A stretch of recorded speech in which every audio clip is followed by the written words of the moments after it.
start streaming here, so it always lags by a short while before we go. So I'll tell you what, I'm going to go and hit start streaming now, and I'm waiting for the computer to go live, and it tells me that we are live. So howdy, I'm Matt. Welcome to this live session. We are going to be talking one of the most ultimate PC upgrades for me, at least, and this beast or array of beastie parts is due to last me about a year. So just to give you a heads up, this is being recorded live, so we will be leaving all screw-ups in, and hopefully, fingers crossed, you can hear me okay. So if you're on the live version, let me know. You sound distant. So Siplet, hopefully that sounds a little bit better now that I've made my way back down to the desk. Now, there is a live chat which is going along with this video, and you can see that going on the right-hand side of the screen. If you're watching this live, you can either join in the chat in the bottom right-hand corner. If you're using an iPhone or an iPad, the chat is hiding for you. Click the little button in the bottom right-hand corner, and the chat pops up, and I'll do my best to ask and answer any questions which come up as we go along. Brilliant! Right. So, before we go any further, again, let's lay everything down here. All the parts which you see in front of me were bought out of my own money for my own abuses. For me, this is the 5-year upgrade time, okay? So if you don't know what I'm doing, okay, I'll explain right now. In short, every 5 years, I upgrade to the limits of my budget, okay? This year is a little bit different because for the last 5 years, I've absolutely worked my nuts off, and I have considerably more budget than what I did have 5 years ago. 5 years ago, I went for, and I'm looking over there, I've got an overclock system. I can't remember the exact CPU, but it was overclocked from overclockers.co.uk. It's an Intel chip. It's lasted 5 years. It's got 8 cores on it, well, 4 cores and 4 threaded ones on it. And it's done quite well. However, and again, this is where we need to set the expectations here. I have mixed requirements. I'm not a hardcore gamer. I'm not a hardcore... I can't believe I'm saying this. Somebody who's like produced like over 1,000 videos in the last 2 years. I wouldn't class myself as a hardcore video producer or content creator. And I'm also a web developer and do a lot of desktop apps as well. So I'm a very mixed person for desktop usage, okay? So keep that in the back of your mind. Now, the reason why I'm saying that, keep that in the back of your mind, is because if I was just a hardcore gamer, then we'd be looking at an Intel chip here, okay? But I'm not a hardcore gamer, so we're looking at the latest, literally just been released on the 31st of August. And today, but again, even if you bought it on Friday, you would only be turning up with you today, is the AMD Threadripper 2. The 2950X, so we'll get onto that one as well. Now, I am using the iPad down here just to keep an eye on your chat. Now, just be aware this is being recorded live, so if I do miss a question or comment which you've got, don't forget you can either ask in the comment section underneath this video after the video is live, video is finished, or of course you can ask in the Facebook group, and there'll be a link to that in the video description afterwards. Right, okay, so howdy everybody who's on the live version. Sorry, no RC stuff really in this episode. We're just going to have a chit chat about the latest build here. So we're going to have a quick walk around the parts which we've got, and then I'll put some reasoning behind it and give you like some of my insight coming into building a brand new computer 5 years on, because there's one thing which has really changed, definitely for the better.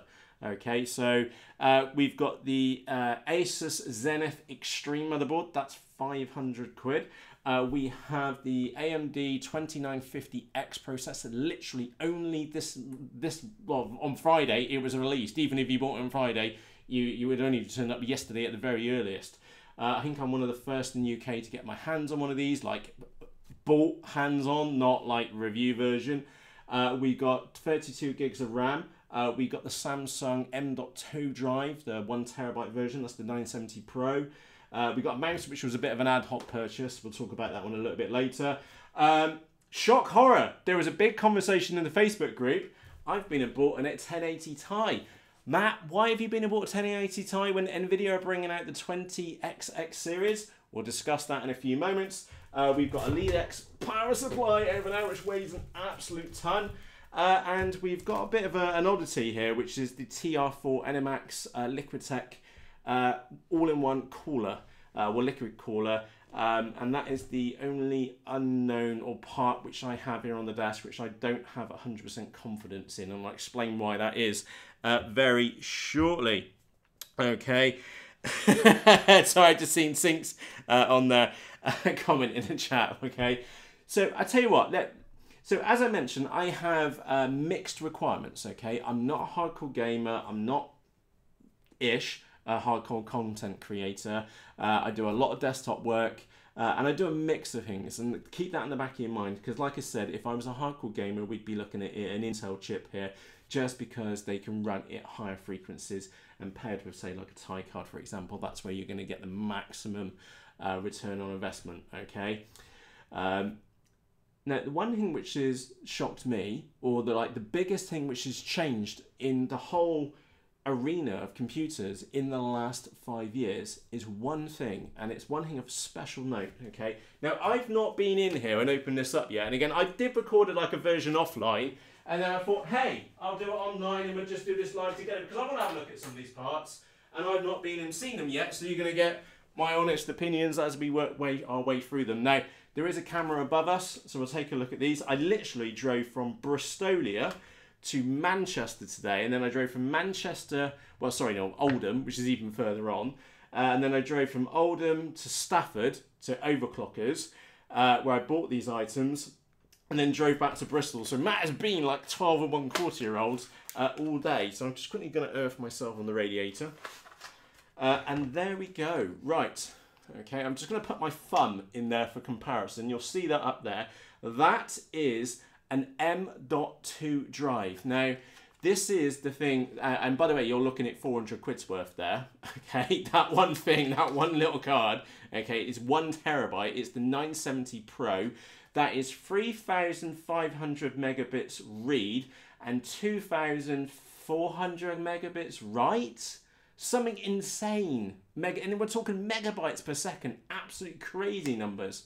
Okay, and it's these things which are, then again, I'll just hold it out there on the camera, it's these things is the biggest thing which has changed in the past 5 years. Now, some of you may argue, well, you've had the TI cards and things like that come out, but no, really, this is the biggest thing which has changed in the last 5 years. I'll get these statistics wrong, but they'll give you a rough idea. So we have a traditional hard disk drive here, okay? So I will be running a pair of 4 terabyte drives and static solid state disks, which are little flash chips, okay? They came onto the market with a SATA connector and do a decent amount of transfer. I'm going to say 400 megabits per second, okay? That might be a little bit over, might be a little bit under. Again, I'm not interested in the precise values. We're just giving rough figures. So we'll say normal hard disks, about 100 megabits per second.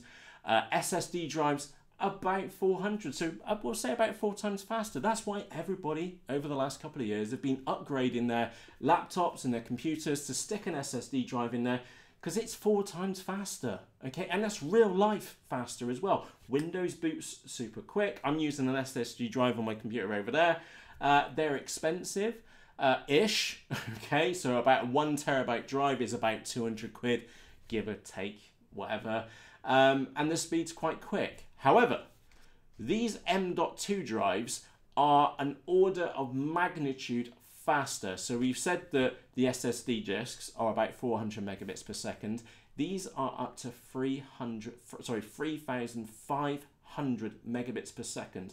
They are an order of magnitude faster than SSD drives. Now, like I said, this is a 5-year build. My intention here is to build a PC which lasts me 5 years, okay? And also, I learned a valuable mistake about my previous build, and we'll get to that in a moment when we start chatting about the processor. But for me, the biggest thing which has changed over the last 5 years is these. These are mental fast. That was about 400 quid.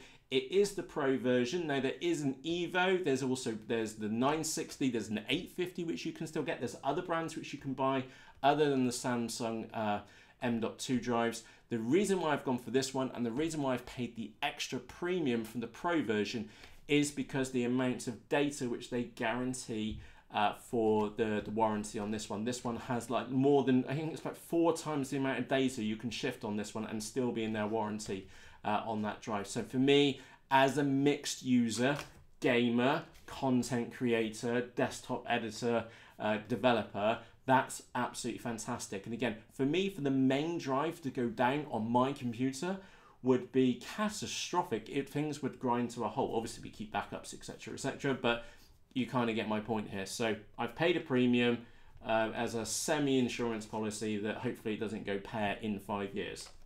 Okay, so that was the biggest thing which has changed over the last 5 years. And I can't believe that tiny little bloody card. 400 notes. Nuts. Anyway, I'm going to pause for a moment. One, to have a sip of coffee. And number two, to have a look at your comments as we've been going along as well.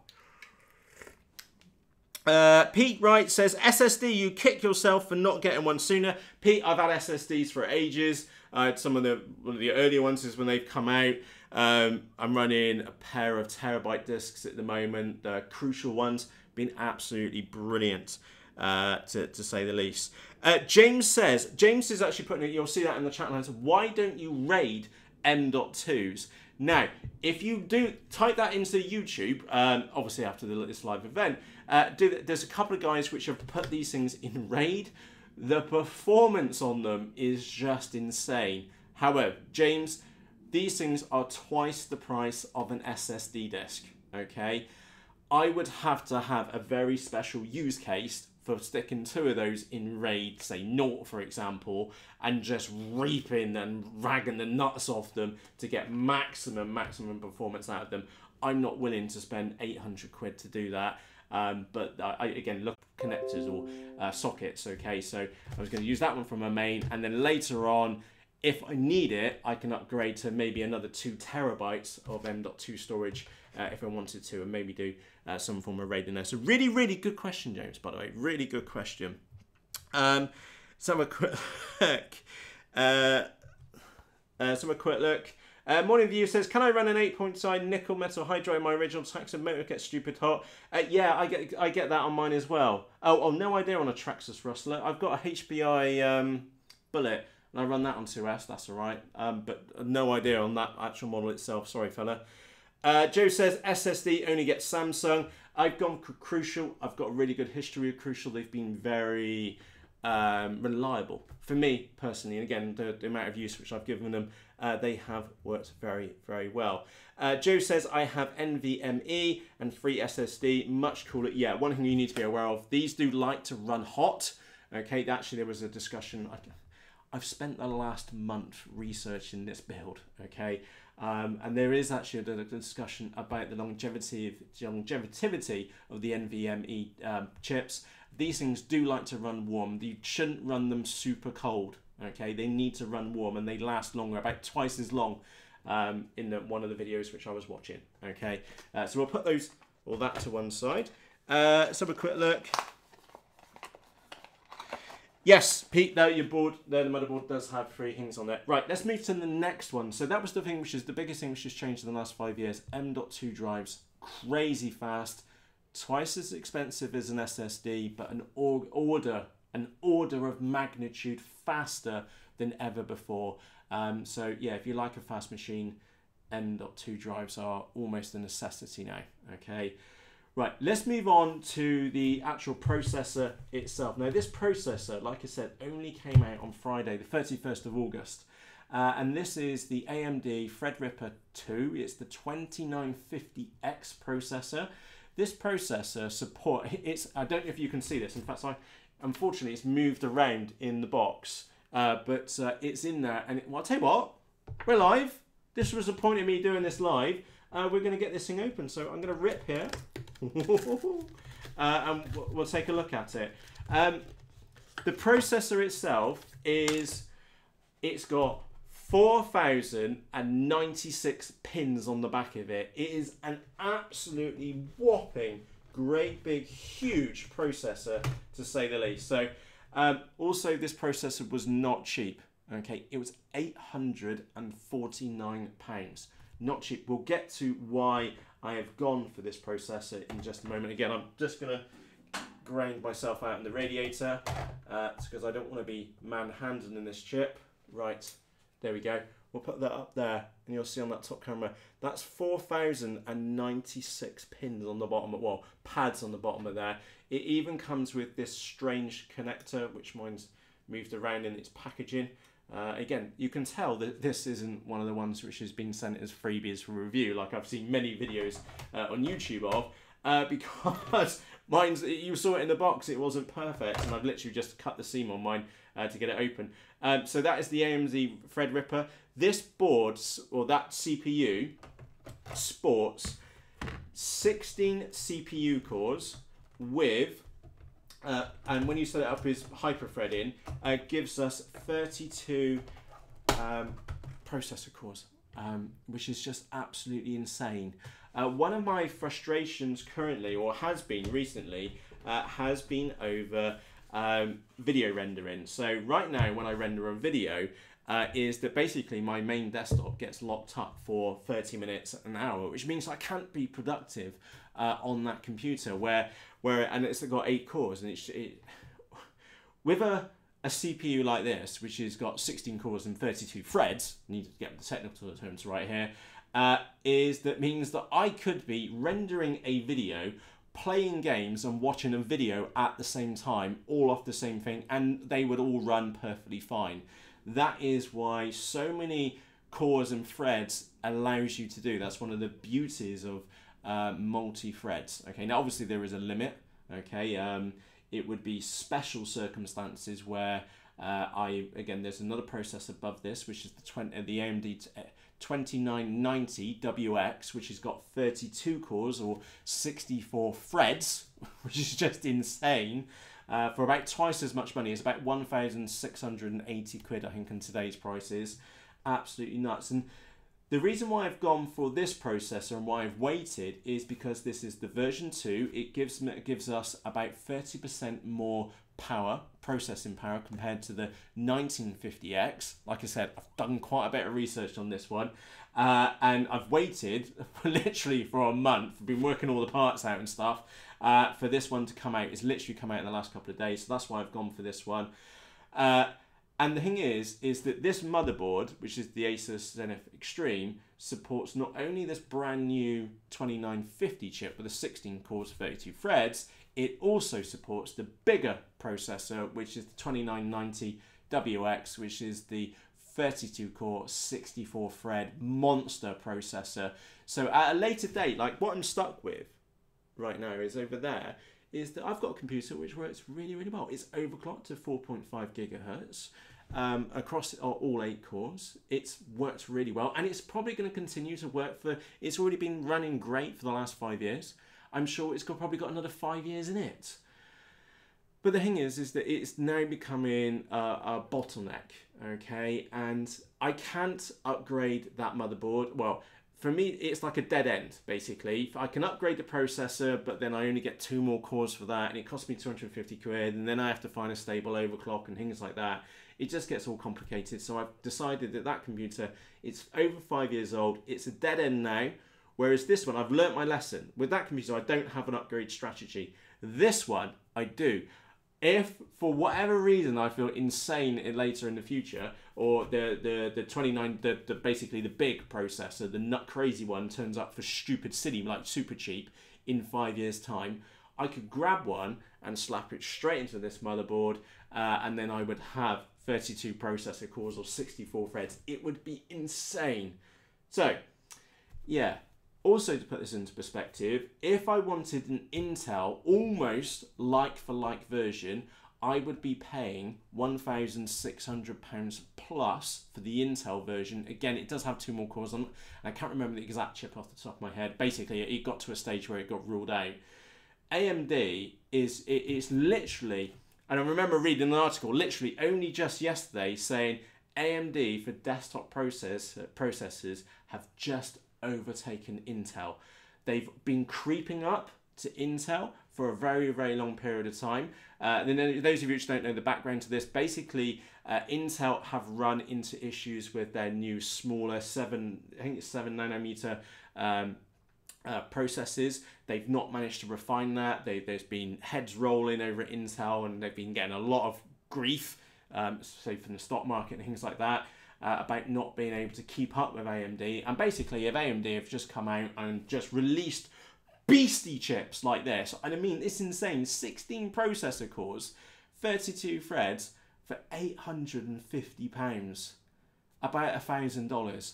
That is just silly money, and I don't see any time in the near future where Intel are going to make a dent now against AMD. It is a very exciting time. I feel really, really lucky that I chose this time to do this upgrade, because there's so much going on right now.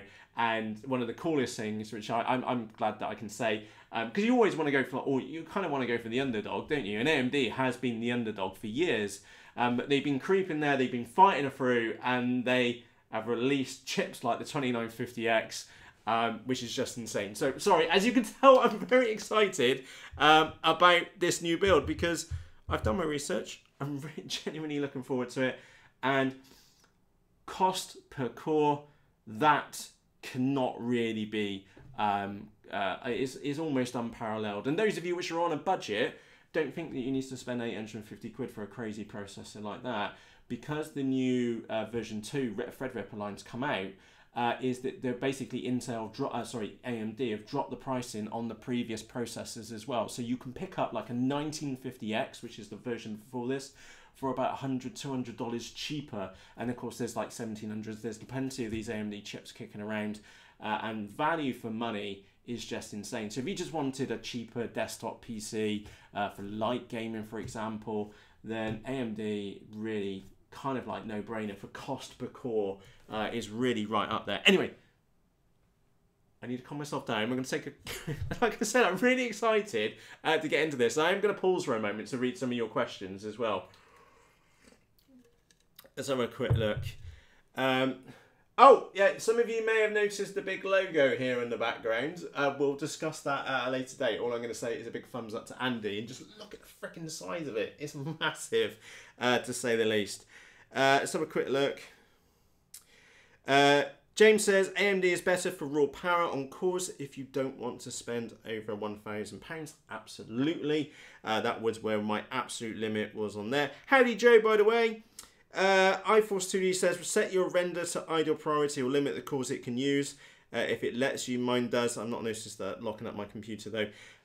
Yeah, but it's, so Chris, iForce2D, those of you watching this probably may not know, is another fellow content creator on YouTube, way bigger than me, far cleverer than me as well, hasten to add. And you're absolutely right. You could limit the processor, the program to specific cores. and then try and limp on doing other stuff. But the thing is, like Chrome, for example, that jumps all over cores all over the time. And for me, on 8 threads, or 4 cores and 8 threads, it still just lags out and just takes forever to do it. So that was, again, one of my major reasons. And yes, I will limit it down. So either Camtasia or, say, DaVinci Resolve, for example, I will limit it, well, assuming I can, limit it down to just run on, say, half the cores, or puts the things which I want to do on later cores in the system, so that I can actually use the desktop when I'm rendering at the same time. Maybe even play games, which is just crazy to say the least. Let's have a quick look on there. Joe Barnett says, what case are you going to stuff that in? Joe, that is a brilliant question. That's one thing which we don't have here. It will be arriving from Amazon tomorrow. Now, the reason why I bought it from Amazon and not Overclockers was purely down to price. It was 40 quid cheaper over on Amazon. I've gone for the Be Quiet 900 Revision 2. I watched a lot of videos on computer cases. Thermaltake View 71 was a good contender. One of the Corsair ones was also a good contender as well. Is it Phantonics? I forgot, I don't know how to pronounce their name. They were also a bit of a, semi of a contender, but the view windows weren't big enough on there. I've gone for a really, really nice case. It's soundproof. Now, the reason why I've gone for the Be Quiet 900 Revision 2 is because, one, it's the later version. It's a reversible case, and I will be running my motherboard upside down in the case, so that I can run the fan, the all-in-one cooler at the top, and still have plenty of room for extra cards. The other reason why I went for it is because it's got a door on the front. So when I am rendering video, I'm going to open the door and let the air flow in, okay? It's going to be a little bit noisy while that's going on. I expect that, okay? If I'm hammering 32 threads, it's going to get a bit toasty in there, isn't it? So open the door, let maximum air through. Once it's finished, shut it, and it should be pretty nigh on silent. So that's why I've gone for that one. It wasn't a cheap case. It was £216, I think.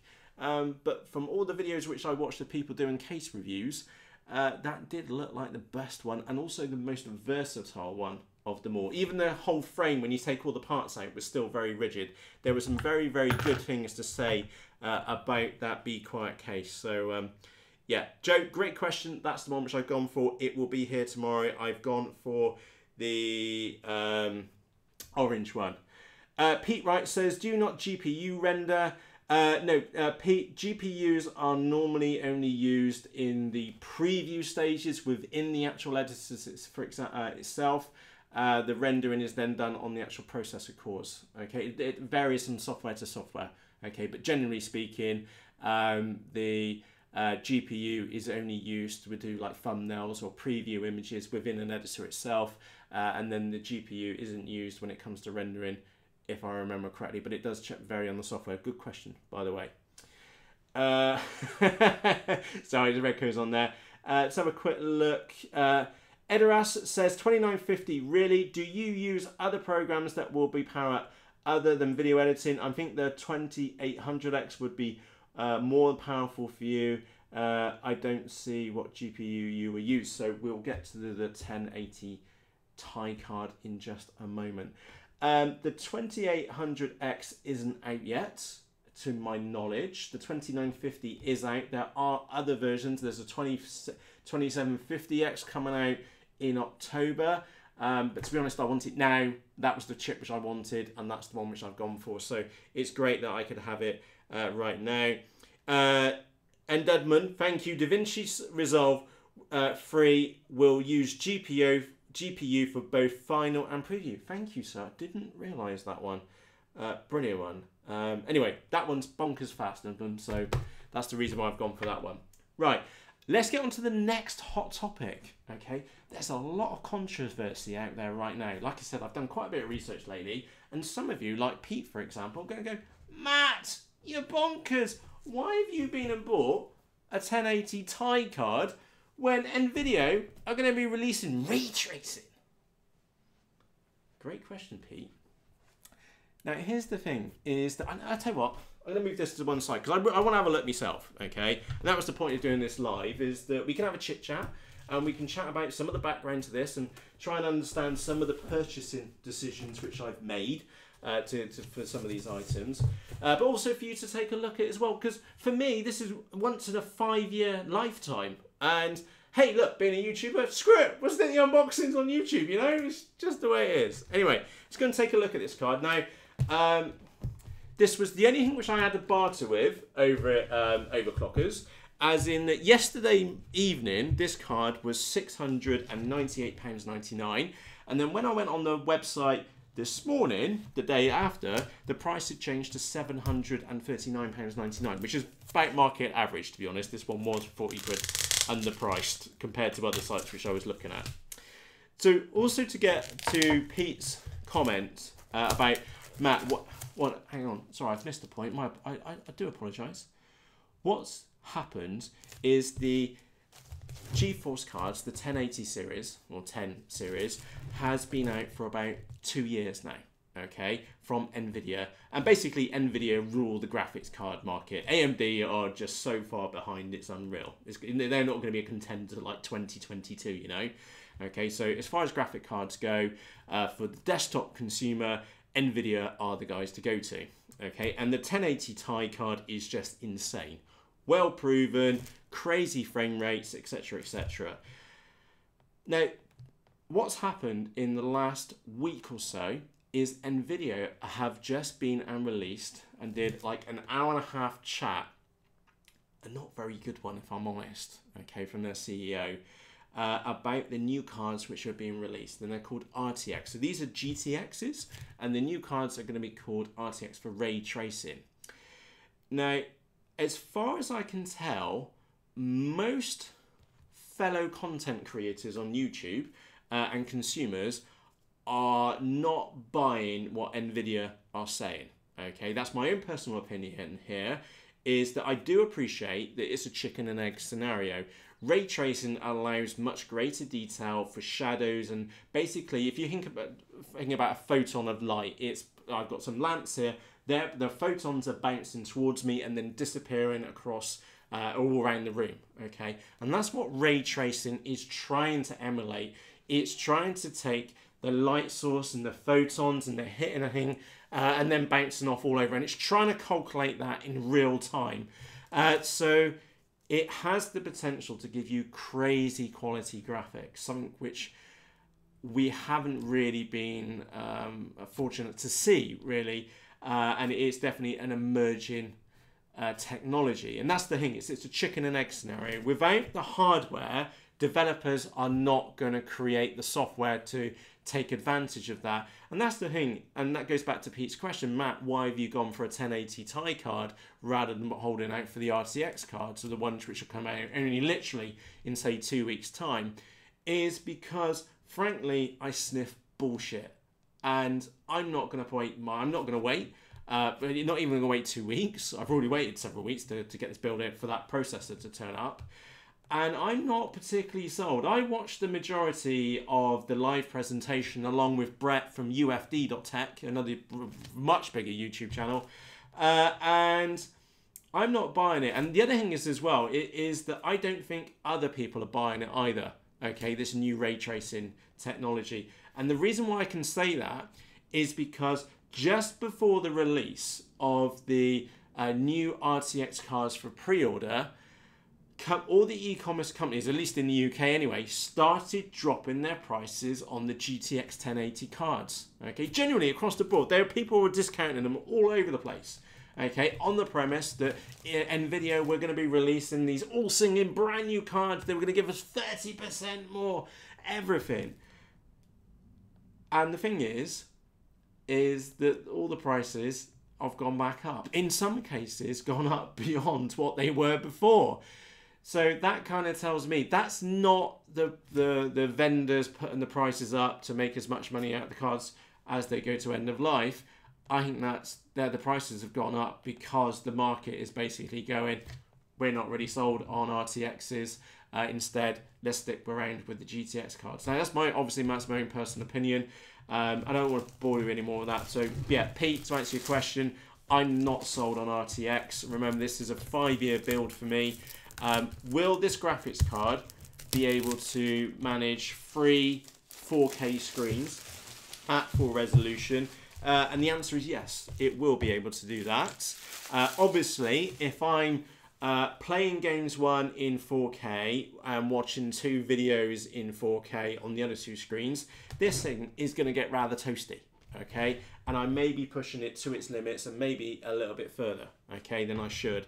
That's one thing which I need to go wary of. If that does turn out to be an issue, I will end up buying a second graphics card. I won't be running in SLI, and then I'll end back to a 4-monitor setup, and I'll run 2 screens in 4K on one, and then 2 other screens in 4K off the other graphics card, which is what I've been doing, not in 4K, I hasten, only in 1080p, with Nvidia 970 graphics card. So that tells you how old my system is. Is literally been, that was quite new back in the day. That was the best which I could afford at the time when I was doing my previous build.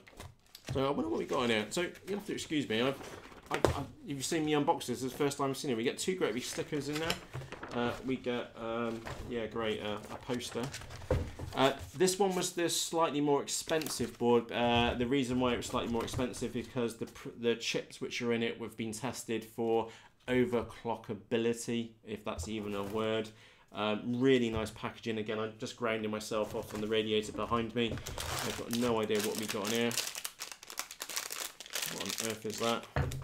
It's a bit rubbery. We'll take a look. And by the way, I will get back to your questions in a moment. Power leads. Ooh, they're nice. Ooh. Yeah, they're good ones. They got rubber coating with material around the outside. They are going to look the nuts when they're inside. I'm not and a Molex connector to a 6-pin connector. I don't think I'll be needing that because I've been and bought a decent quality power supply to go with this. Let's go and have a quick look in there again. Electrostatic, yeah. And by the way, you would notice me going off like that. I've got a radiator which is grounded behind me, so that obviously I don't want to fry anything, and I don't have a thingy bracelets at hand. So, wow, that's definitely got some gravity. Those of you which are not that au fait with graphics card, that was 600, well, basically 700 quid. That unit there, that big lump with some fins in it and 2 fans on it. Which makes pretty stuff come out on the screen. Yeah, 700 quid. But it's the best, which as far as I'm concerned, the best card or GPU type which is out there and available at the moment. So that is the 1080 Ti. And it looks the nuts. Obviously, we've got some plastic film over it, which I need to put, yeah, lots of notes on there, remove before fitting and things like that. So, yeah, there's definitely some gravity on there. Oh, it's got the standard DVI connector on there. We've got HDMI in there. We've got 2 display ports, and I can't remember what the end one is. I have no idea what that end one is on there, but it should be fine with the other monitors, which I'm in the process of sourcing as well.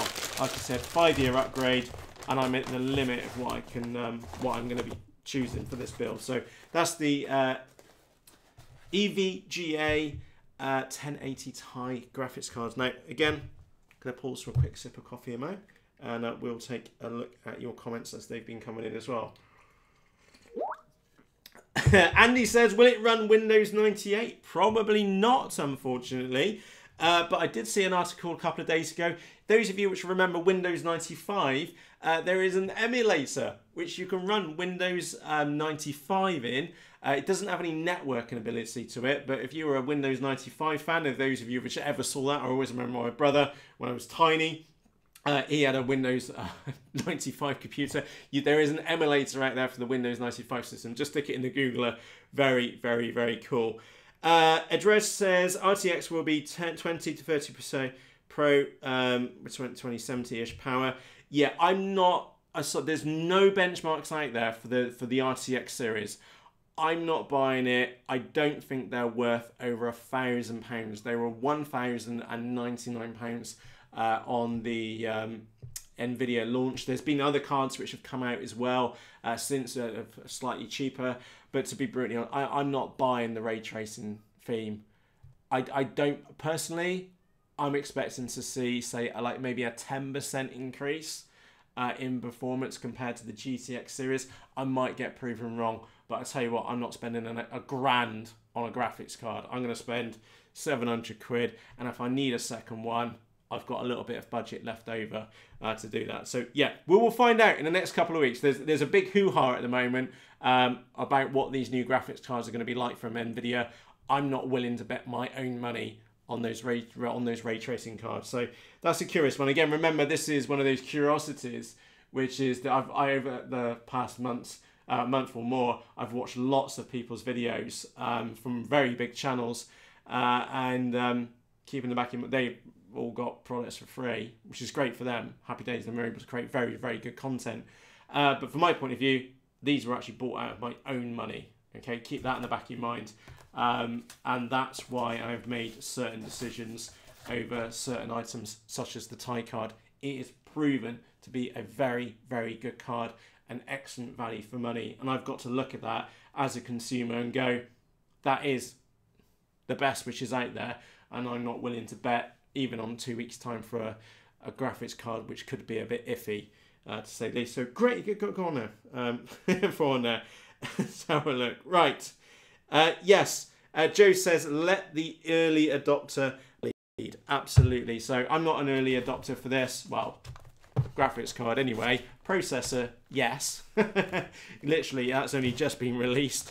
But I'm happy with that. I've seen the benchmarks from many different channels on the 2950X. I've read plenty of reviews on there to know that it was worth the money which I've paid for it. For my instances, my instance at least.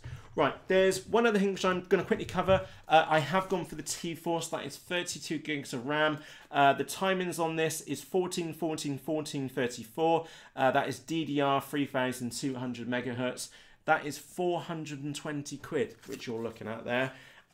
It's insane money, but it's the best memory which I could buy at the time. And also, I think the real testament here is that this was the memory which overclockers, so 8-pack, which is their head overclocker at overclockers.co.uk. And again, I've got no issues plugging those guys because they were really helpful, not only in my preliminary research, answering a couple of daft questions which I had over the telephone, they were also really, really helpful to me today when I was actually in the store. So I've mentioned this video, bought from overclockers.co.uk. There's a link to it in the video description. It's not an affiliate link. I just think I've got a PC over there which I bought an overclock version and it's lasted me 5 years. In far as my head, I was buying the main components, which I have been and done from overclockers, because they're still going 5 years later on. They are, in the UK at least, they are the de facto standard for quality components. Okay, the only thing which I didn't buy from them was the computer case, and again that was because there was a 40 quid difference between them and Amazon. Sorry, I've been and bought it from Amazon. So there you go, look, 8-pack. Okay, Ian, I've forgotten his surname, so that's the guy, that's the pro guy over at Overclockers, and that is that's 200 quid's worth of my hand there, 210 pounds worth there. And that stuff is the compatible stuff which will run with the Threadripper 2 chip and the Zenith Extreme board. So it is worth a mention there. I've gone for 32 gig. I ran 32 gig in the other system. I could have got away with 16 gigabytes. If I'm completely honest, 16 gig would have been more than enough. But it's a once in 5 years upgrade. So I've come from 32 gig. I've never gone past 20, I don't think, on that system. I don't expect for me to go past 20 on this system, but I've gone for 32. So we'll get 4 slots combined. And hey ho, that's what we've gone with that. So I'm just going to move that graphics card out of the way and pop it on the desk out to one side. And the reason why I'm doing that is because I'm working my way around to the motherboard. Now, this motherboard is the Zenith Extreme motherboard. It's a bit of an awkward one, okay? Mainly because it's a premium motherboard. There are cheaper ones which are out there, again from Asus and also or Asus, as they're also known by. Also Gigabyte, I've got a collection of cards based on the X399 chip series, which is basically the short way. It's basically the X339. That's basically the chips which organize stuff. It's the communication between the memory, between the processor and other parts of the board. That's as in depth as I'm going to go. Okay. If you're running the Threadripper, especially 2, you have to have the 399 series. It's a little bit awkward because literally a couple of days ago, Gigabyte released a brand new Aurorus card motherboard, which has come out. I've only read one review on it, and it was very biased, very, very biased to say the least. And nobody has done a good, a really good comparison between the Zenith Extreme and this new Gigabyte motherboard. For me, there was a really nice comment which I picked up on Linus Tech Tips, which was only just in a video which they released a couple of days ago. It was about the VRM calling on these. It's supposed to be the best, which is out there. Also, this motherboard supported like the 1950 chips. It now supports the 2950X, which I've got here. And crucially, remember that upgrade path, it will also support that monster AMD chip, which is the 2990WX, which has got 32 cores or 64 threads. Absolutely insane. And it will pull 250 watts. And that's the processor alone. Chuck in a couple of tie cards running it full knacker, and you're talking a system. And again, you'll understand now why I've gone for a 1000 watt PSU to go with this, because it has the potential in the future, at least. Fuck me, that is the most expensive motherboard I have ever bought, and probably will ever buy from now and into the future, he says. And it looks absolutely amazing. I don't. Can you see that up there? It's no apologies for swearing. It is what it is. It is sweet as you know what I said. Right, let's move that out of the way. To make sure we're grounded off. Need to go careful. Again, I know there's some negatives with this board that if you are not careful with this cover over here, is that you can scratch the shiny bit on the top of there. I'm itching to get this thing out, so I'm just trying to gently ease it out of its box. It's coming out in a tray. Right, there you go. That is what a £500 motherboard looks like. As far as I'm concerned, right now, for the AMD Threadripper boards, this is the best of the best boards which are out there. Again, 5-year plan. I need upgradability. I need reliability. My previous board was the Asus P9X7 Pro, I think. Again, a well-renowned motherboard for overclocking with. And there we go. That is the Zenith Extreme motherboard. I'll give you a quick run round. I hope that's coming out on here. I'll give you a quick rundown. Obviously, you can see the size of the processor board on there. The Threadripper is a bit weird because you have these 3 screws, and I know that I've got to push down a bit hard on them to there. I've got some Arctic Silver thermal paste for this as well. We've got pipe cooling on the top for the section up here. We've got 8 slots for RAM. We've got this extra slot over here, so that in the boxes underneath we'll have some accessories. That is for the riser card to run 2 extra M.2 drives. Remember those stupid fast drives which we spoke about in the beginning. There's a riser card we can put 2 on either side. Underneath here, this is where I'll be mounting my M.2 drive. It will be underneath here, and that provides a heatsink for that. Now, I need to contact Asus if I don't have the custom cooling set or the cooling set in here, because there's an upgrade which is free apparently from Asus, which gives an extra cooling block and a fan which sits on top of here, and a fan or heatsink which goes on top of the heatsink up here too. We've got 4 PCI lanes. We've got 2 other slots which I'm frankly not entirely sure what they are. If we look on the top as well, we have got Wi-Fi, which is all the way up to AC, which is the very, very latest version. We got the BIOS flash, which is great for overclocking, means I can reset the BIOS and get back in and then keep going until I find a stable overclock for the processor if I go for overclocking. Collection of USB ports. One of them, there's a USB Type-C on here, standard audio out as well, and a network card as well. That's the 100 megabits thing on there, I think, or gigabit port on the back of there. Now, in the box underneath, I am expecting to find a network card which is in there, and that's the 10 gigabits per second graphics card. That card alone is about 100 quid, give or take a few pennies if you look it up. So like I said, it's a premium kit and it comes with premium components. I'm gonna go and put that on the side very gently because it ain't cheap, to say the least. And that goes down in history as the most expensive motherboard I have ever bought and probably will ever buy. Comes with a load of stickers. You know what I like? I'm a big fan of stickers. I'm sure some people will wet their knickers over that, but for me, not really that interesting. Let's get ourselves in here and see what we got in the box in the bottom. So I'm expecting, there's the network card in the bottom, there's the NIC. That's the 10G card, which is frankly insane in here. I'm not going to go in all the other bits and bobs which we've got in here. I am just going to have a quick nose to see if I can see a fan component, which I'm not seeing. There's the riser card, which I'm expecting. Oh, there's a fan controller board as well. Yeah, collection of cables, and we got the antennas as well. There's the antennas for the Wi-Fi unit, which are on the back as well. I'm not... Oh, hang on. I take that back.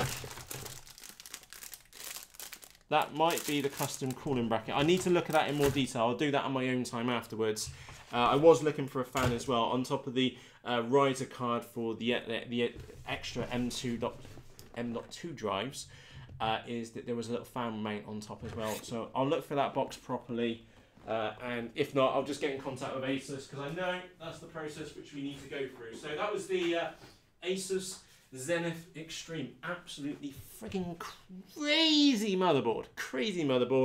And I've been in The reason why I paid the extra is because I now have a clear upgrade path for later on. If, God forbid, 16 cores and 32 threads aren't enough and I need 32 cores and 64 threads at a later date, I could do it if I wanted it to do it. Right, moving on to your comments. Right, so apologies, I've not been looking at the live chat. I'm sure you've seen the live chat going on here down the right hand side of the screen. I've been just looking at, I've just been dribbling that motherboard. It really is the dogs. You know what? Right. Moving on. Global warming, Matt. Please think of the children. Yes, Sir Bruce. It's definitely going to be warm in here. That processor is a 180 watt processor, and that's not including, well, the graphics cards can pull 250 easy out of them as well. Joe, that AMD will keep you warm in the winter. Absolutely. Bruce says, I would have gone with the 1950WX, only slightly lower, but quite a bit cheaper. So, Bruce, you've actually, that's actually really nice you brought that one up, because I kind of touched on that topic earlier. I've gone for the 2950X because it literally came out on Friday, and that's the chip which I've done my most research on. And for me, there's about a 30% increase in performance. They give or take a bit, okay? 20 to 30%, okay? And for me, if we look at this as a 5-year build, it makes sense for me to pay that little bit extra and get that extra bit of performance, okay? It's 850 quid. It's not 1,600 and something quid like for the monster AMD processor. The 1950 one is an absolute steal now. Any of that 10 series that it is going to be, because AMD have reduced the prices on them, it's going to be an absolute steal. Absolute steal. So you pick up a very, very good point on that, to say the least. It would be an absolute steal. But for me, it is a 5-year. I need that. For me, the PC is here for 5 years. So we've seen a lot of products on the desk, but it doesn't work out that expensive when we divide it by 5. Okay, and of course it was all getting written off as business expenses anyway, because it is being used for business expenses. Well, business uses. Anyway, moving on. Right. Time for some liquid helium on there. Yeah, we could use some dry ice as well on there. Right. Let's move on to the one component I'm not very confident about.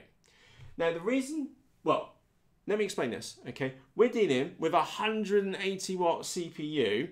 We could put a fan cooler on there. I think, is it the Nokia, the brown and cream fan makers? Apologies, I have looked at them and then ruled them out because I didn't want air cooling for this processor. We could put a big heatsink on the top and it would potentially work. But to be honest, we're talking about a processor which will chomp through 180 watts, which by no estimation is a lot of power going through actually quite a big chip. But even still, it's still quite a small device. So an all-in-one liquid cooler for me was pretty much a no-brainer. Now, I did quite a research on this one, and this is the one thing which I'm putting my hand up on, which is that I'm not entirely sure I've made the right decision, okay? I think it's the best-ish, okay? I'll explain why, and you'll see this in a moment. Okay, so again, like I said, brand new, never been opened, and one of the nice things about doing this live is that we can get it on here. Now, the reason for my hesitation on this one is because the NMAX TR4, and again, this is the 360mm massive great big radiator with 3 fans sat on the bottom of it, is one of the best or biggest coolers out there, specifically designed for the TR4 processor, basically the great big Threadripper processors. Now, it has got a great big heatsink which will cover the whole processor itself, compared to, say, something by Thermaltake or Nokia, or there is a CL80 one which as well. With those other all-in-one coolers, is that the head is designed for, let's face it, primarily for an Intel chip, which is half the size of the Ryzen Threadripper. Okay, now yes, I do know that the actual processors are right in the middle of the core, and that's where the maximum amount of heat is going to come out, is in the center of the processor. So we take a look in there, there's the processor just there. The most amount of heat is going to come from the center of that chip. Now, there are many coolers out there. I was looking at one, I think it's about 180 quid. It had some flashy RGB LEDs, which, to be honest, doesn't do it for me at all. I think I just like white, if that makes sense. So my build itself, it will have some LED doodads in there, fans and a strip of LEDs, addressable ones in there. But to be honest, they'll only ever be run as white, because I'm just looking at I'm not one of those people which are going to have flashy little lights on their PC and then polish it every day and go, wow, look at my RGB LED. Oh, they're rubbish. I'm more interested in day-to-day performance.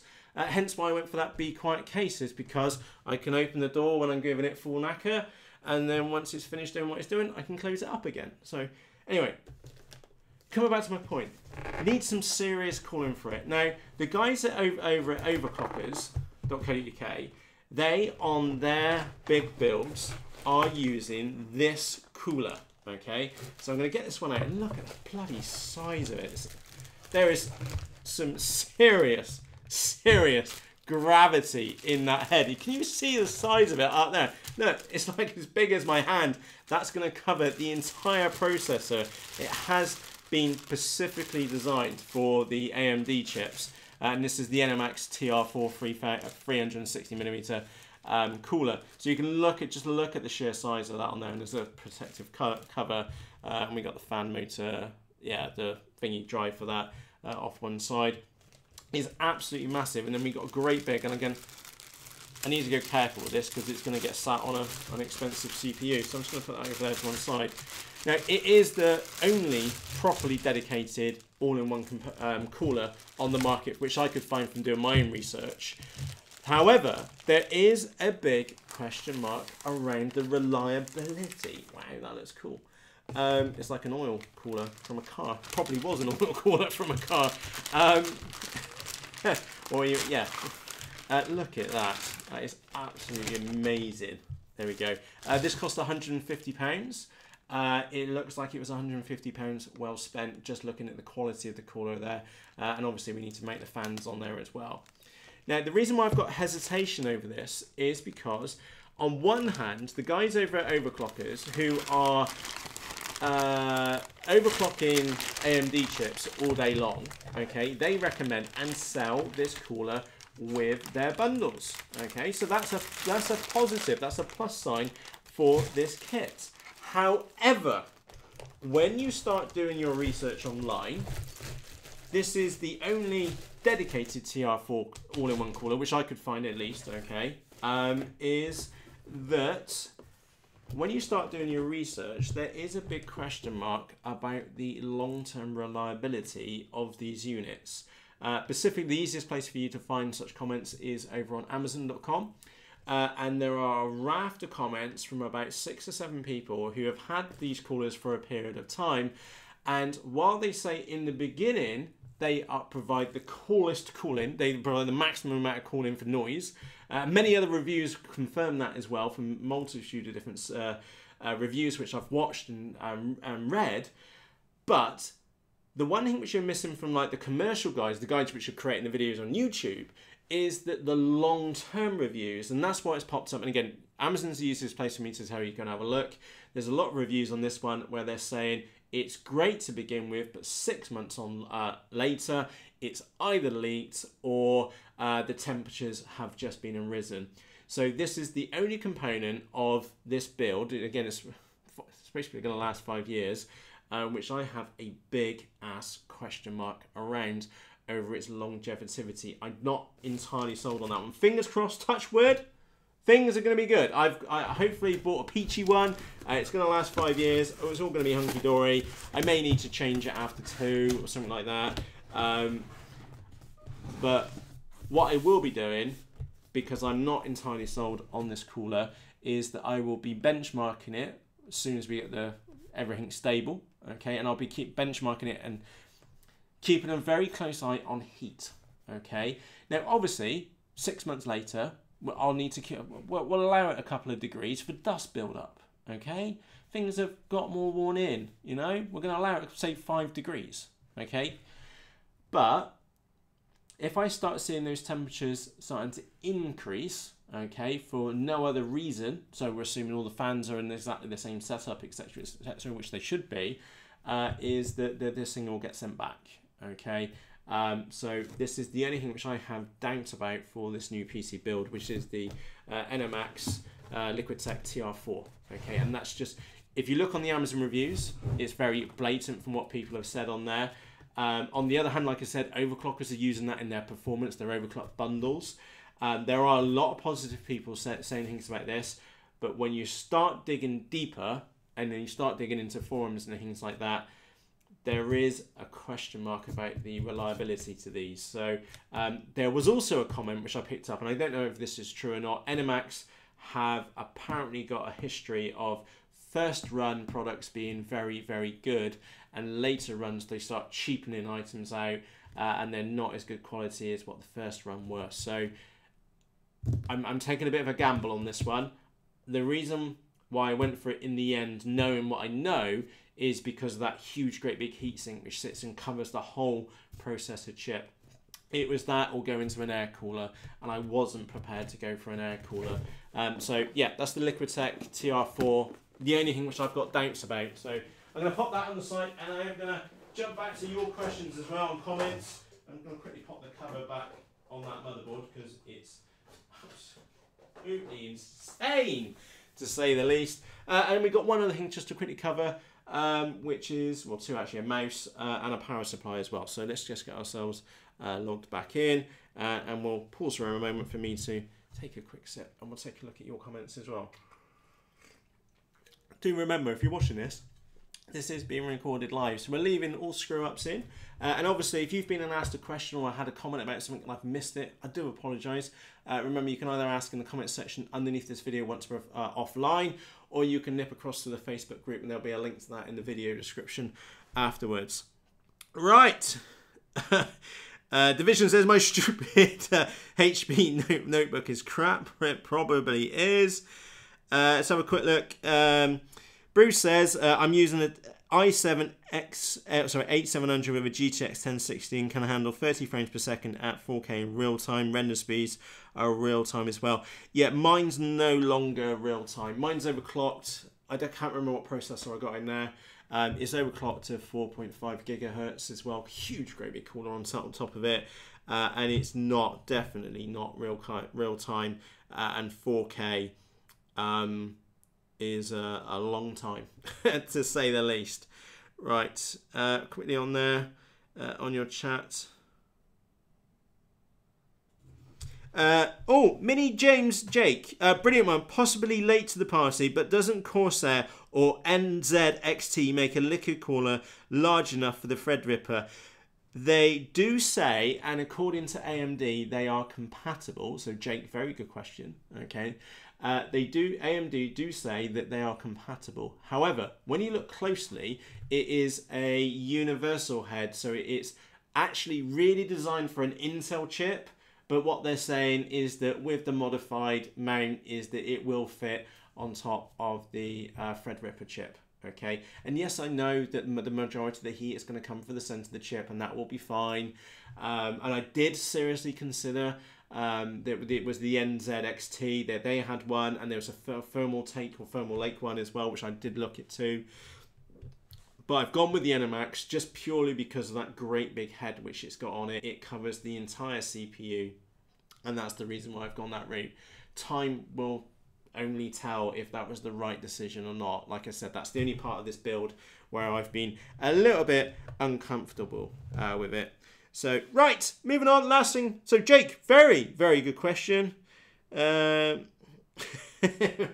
so we're having a shit chat about planes in the background, which I personally don't blame you on there. Right, the last product here, or the last item for the new crazy build, is the LeadX Platinum 1000. It's an 80 plus Platinum, so it's a higher grade PSU, more efficient. I think you said 98% or 96% efficiency.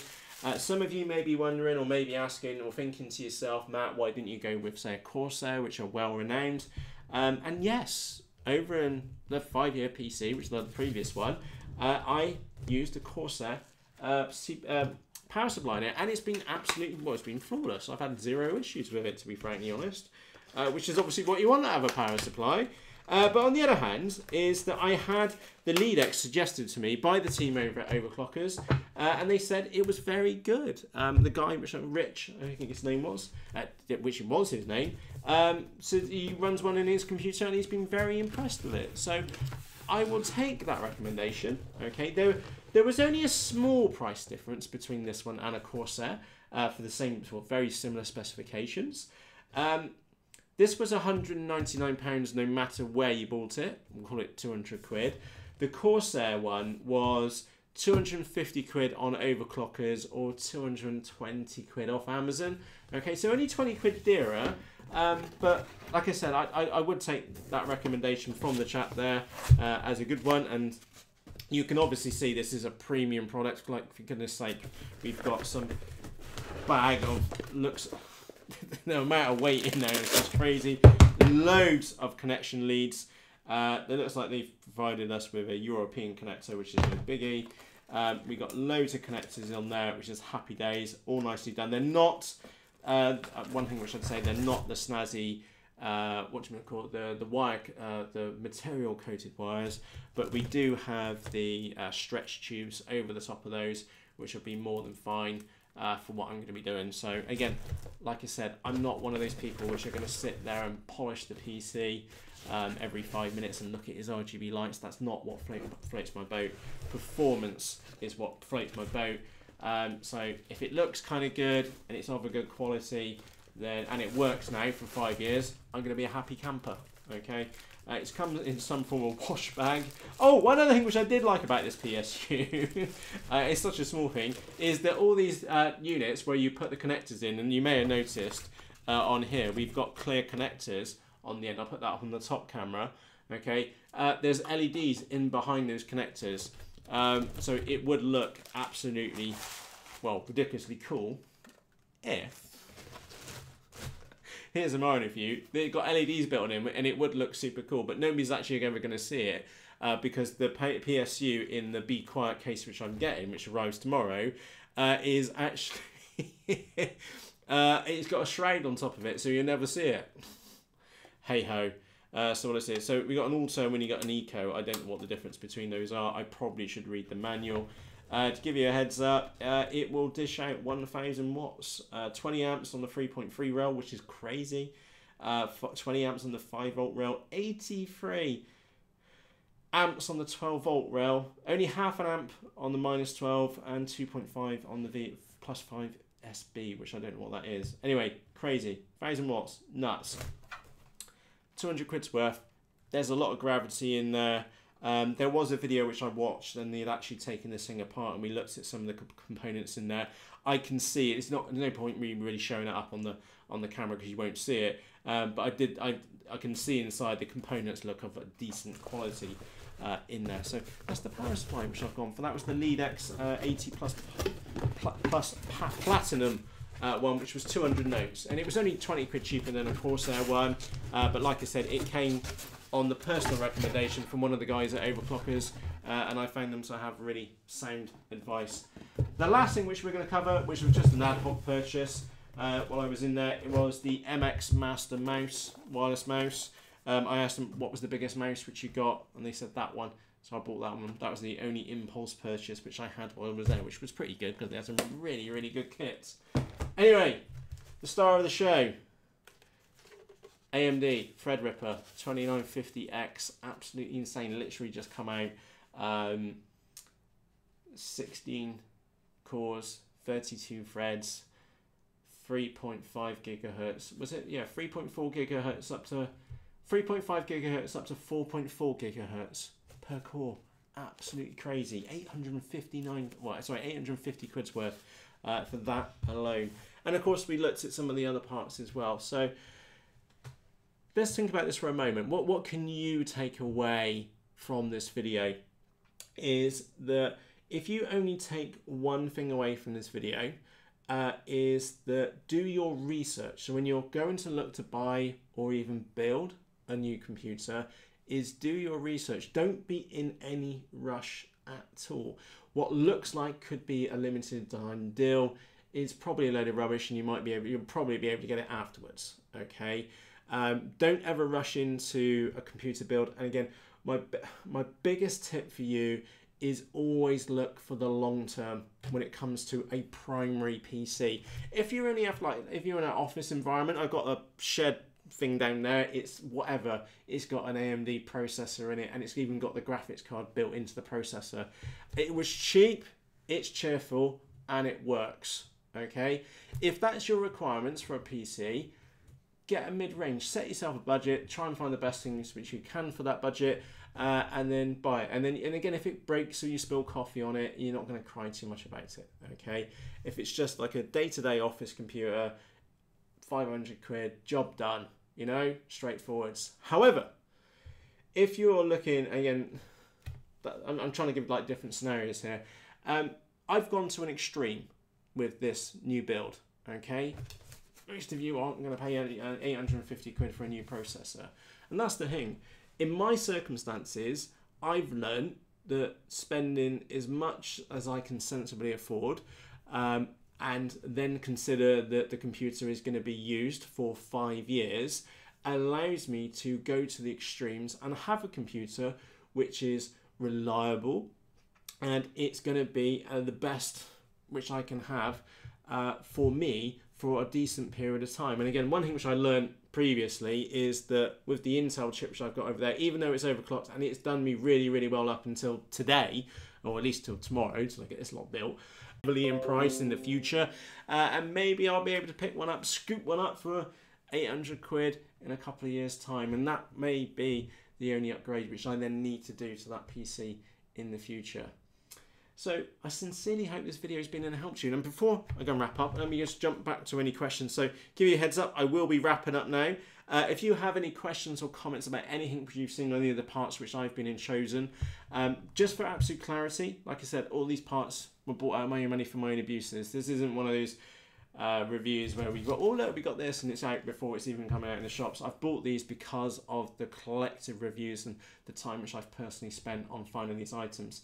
If you have any technical questions about these, I'm not the person to ask. The best place for you to find out any technical specifications, like how much L1, L2 and L3 cache is on this chip, I don't know. Go and check the AMD website, okay? However, if you've got questions about why, and again, I've tried to do my best to explain why I've ended up with the parts which I have ended up with, as a general question, like about the NVMe, for example, the M.2 drives, or the memory or something like that, please just ask in the comment section underneath this video. I'll do my best to answer if I can, okay? Now with that said, it is time for me to wrap up. Let's have a quick look. Division RC, hey, what do you think of a GTX 1050 with its an AMX FX 830 3.5? I have no idea on that processor. Unfortunately, Division RC, genuinely no idea. I do know the GTX 1050 does come, not the 1050, the 1060 is quite well reviewed, okay?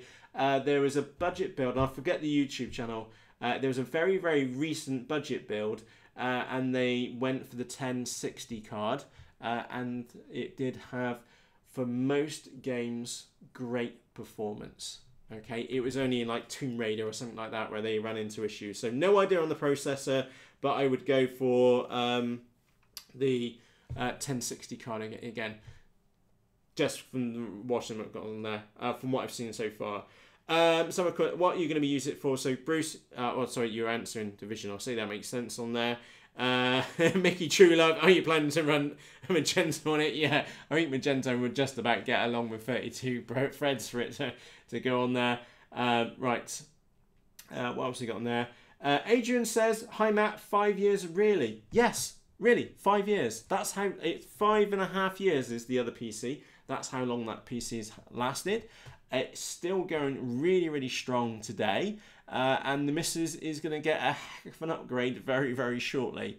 And one of my daughters is going to get a bit of a surprise because she's going to get the, remember I said about that crappy desktop which I bought for 500 quid, she's going to get that one, which is now 2 years old or something like that. She's going to get that one to play games on. So she's going to be happy, the missus is going to be happy, and Matt's going to be absolutely ecstatic with a 32 Threadripper.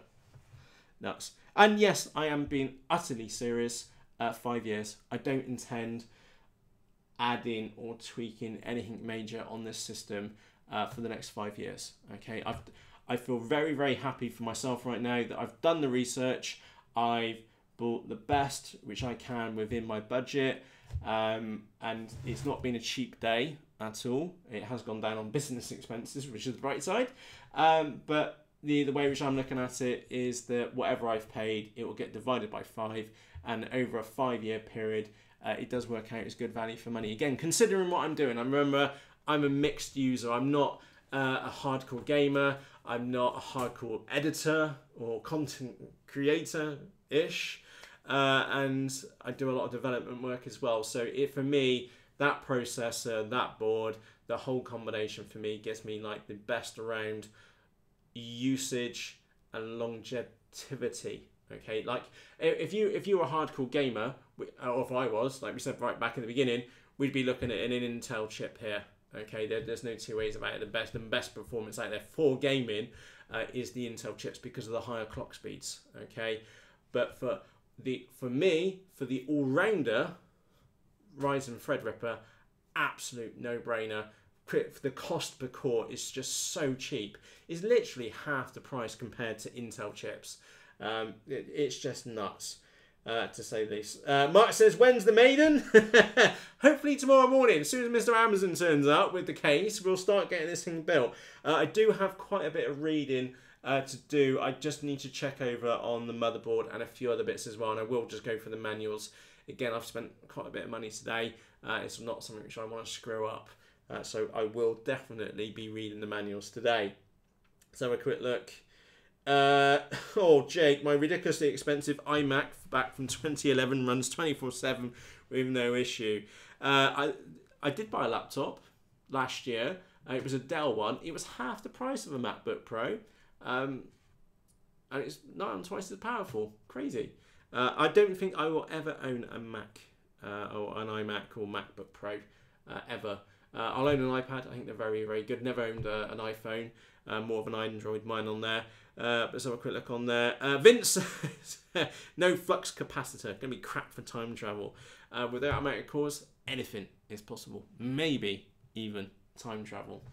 Anyway, on that note, it is time for me to wrap up and say a big thank you to you for taking the time to watch this video. A little bit different content to maybe what we've been used to. But like I said back in the beginning, some serious kit had turned up.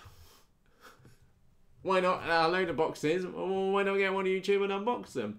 But also on a serious point, I wanted to share some of the mythology behind the purchase decisions and the items which I've gone for. They're not cheap, but they do work out great value for money over a period of 5 years. And that's what I'm personally expecting from this new build is 5 years, or fingers crossed, touch wood, more than that. Especially now with that motherboard, I could potentially swap the chip out and go for the bigger one. And the only thing which I'm not entirely sold on, I don't have that much, not that much confidence in, is the NMAX Liquidtech TR4 cooler. Just because of the reviews which I've read out there, there's real mixed reviews out there on that cooler. Fingers crossed, touch wood, I've got a good one. Anyway, it is time for me to go. Absolutely shattered. I have done some serious mileage. I've literally been from Bristol to Oldham to Stafford to Overclockers to pick up these bits, and then back to Bristolia today. I think I started at 4 o'clock this morning, and the time is now 9 o'clock at night.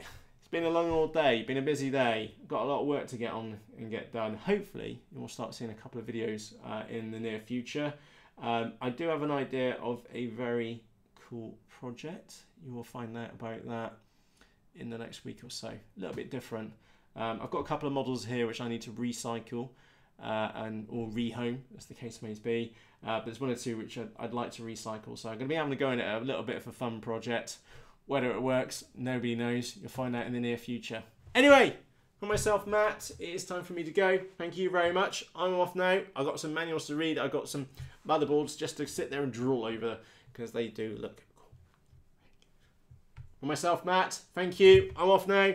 Cheerios. Good morning, good evening, good night. To the pips. Cheerios.